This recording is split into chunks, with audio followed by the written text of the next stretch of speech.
Welcome back to BT on this Friday morning, the 1st of June. We're always excited when Bob Blumer stops by in our kitchen, not only because the food is spectacular, but it's so entertaining and you make it seem so very simple. Well, I only choose to make things that are simple. Kind of works out well. It does. But this one, a recipe, you got to tell the story behind where you got this recipe. Karaage, yeah. Well, this is called Karaage or Karaage. I'm never quite sure how to pronounce it. And, you know, I'm here for Eat Vancouver, and they're celebrating their 10th anniversary. And I came way back in the very early days. And I used to come to town, and I would go to Hapa Izakaya. Yes. And I just thought Hapa Izakaya was a name. Like, I had no idea that izakaya was a kind of Japanese pub, which is really all about the beer. Yes. And then they make these little snacks for you, so you drink lots of beer. Right. And Justin was fantastic. He opened that place. I don't know if you know him. I do. Anyways, I do. Yes. Super sweet guy, and that was my introduction to all this stuff. And I had Karaage here, not knowing anything about it. And then, so fast forward 10 years later, I'm in Japan shooting episodes of World's Weirdest Restaurants, and I go to this crazy restaurant where the monkey brings you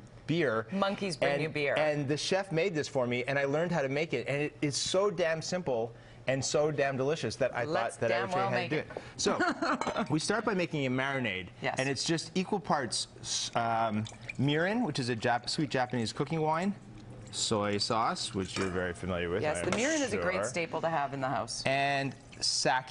Nice. So again, just equal parts, so simple. And then we're going to take a little bit of fresh ginger. Which smells divine. Smells fabulous. Add that, maybe a little more if we had another second or two. Now, chicken thighs. Chicken thighs, cheapest part of the chicken, the most flavor. Absolutely. Okay? So you take a few boneless chicken thighs, don't even bother trimming off the bits of fat because they just add to flavor. You know. Yes. And we'll chop it up into little bits like the size of the end of your thumb. Okay. Put it into the marinade and leave this in your refrigerator for about an hour, say. Okay. Okay? That's it. Once that's done, looks like this. You take something called potato starch. Okay. You have to look around to find potato starch, but dirt cheap, and that's what gives the chicken its crispiness. So a little bit of toss after the marinade, straight into, no need to over drain or overthink. No, nothing. You see, that's the beauty of this, is there's no need to really worry about anything. And what's your oil at? Okay, this is peanut oil. It's at about 350 degrees. Great. This is called the Chinese thermometer. If you don't have a regular thermometer, put it in. If a bamboo skewer is sizzling and bubbling. Smart. And then you just take your Karaage, or at this point, just your chicken, add it to the oil, and it's going to take about 3-4 minutes to get nice and super crispy. But this is television. I know we don't have 3-4 minutes. That's an eternity. So there it is. There we go. Now the dipping sauce is just soy, a little bit of wasabi, and a little bit of ginger, and if you want, you can add a touch of mirin as well. Nice. So have a taste. I'm gonna have a taste. Can you put your earpiece in? Because we have Rob Feenie hooked up from Eat Vancouver down at BC Place Stadium. And you and Rob, can you hear each other? Oh, here goes the throwdown. There you go. I'm gonna eat. You're gonna do Iron Chef later, hi, Bob. yes? You know it. How you doing, Rob? I'm doing good. How are you? Fabulous, thank you. So I believe we're having a little bit of a throwdown today.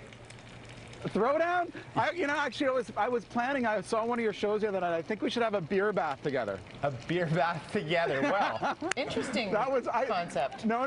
Well, if you've seen that show, I just watched that show the other night, and it's like, I was like, what is that? That's like the perfect thing to do, sit in a bath and drink beer. And that was awesome. That was my second favorite beer experience after having the monkeys bring me the beer. But back to our throwdown today at 3 o'clock this afternoon, Rob. It's, I believe we have a secret ingredient.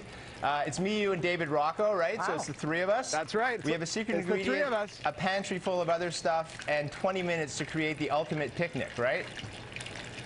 The ultimate picnic in 20 minutes. When do you find out the secret ingredient? Like in the moment? In the moment. And then you go grab it. In the moment. Just like Iron Chef. Just like Iron Chef. Something this man has experience with. It'd be pretty humiliating if a guy like myself came into town and whipped your butt, wouldn't it, Rob? That right there is the throwdown. Rob Feenie is making for us lobster mac and cheese with Dawn in just a matter of moments, right? Oh yeah, well hey, we're gonna have some fun. You know the whole deal. I know Bob and David really well. So I mean, at the end of the day, this is all. We're gonna have a little bit of fun. Don't believe a word you say. He says it's all about friendship. This is all about the bragging rights. As soon as I told Blumer here about the fact that you were available on IFB for the throwdown, he was like, "Oh, hook me up." Okay, you know, that's it. I changed my whole philosophy this afternoon. You're going down, Bob. There you go. 3 p.m. Eat Vancouver at BC Place Stadium. Michelle, the boys are fighting. How's traffic? You know, I'm just trying to get the image of Blumer and Feenie in a beer bath together. Don't even go there. I just, you know, anyways, into traffic. Here we go. We do have an accident.